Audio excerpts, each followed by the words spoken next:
కనబడతలేవు. ఏంది కమ్మలు కనబడతలేవా? మంచిగా చూసినావా? చూసిన అత్తమ్మ. ఇంట్లో పెట్టిన కమ్మలు ఎటు పోతే? ఏమో అత్తమ్మ, మొత్తం ఎతికినా.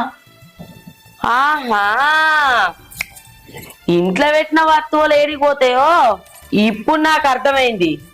నువ్వు చిన్నాడుగానివి కాదే, నా కమ్మలు దాచిపెట్టుకొని నీ అమ్మగారికి పంపించి అర్ధ పైసలు నాకు తీసుకొచ్చిద్దాం అనుకుంటానవా? అయ్యో, నేనెందుకు అట్లా చేస్తా అత్తమ్మ? మరి ఇంట్లో కమ్మలు ఎటువైనా?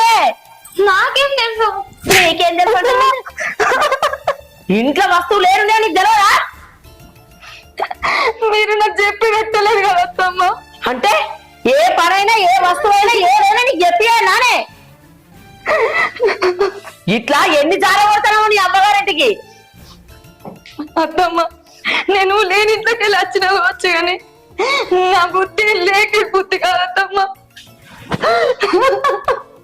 నేనెందుకు దొంగతనం చేస్తా అత్తమ్మ నా ఇంట్లో? నువ్వే దొంగతనం చేసావు. నీ అమ్మగారికి పంపించి ఆ పైసలు తీసుకొచ్చి నాకు కట్నకి దిద్దాం అనుకుంటానవే.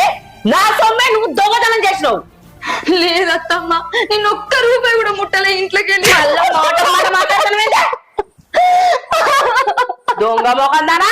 ఏమైంది బిడ్డ? ఇది నా బీరో పెట్టిన కమ్మ దొంగతనం చేసి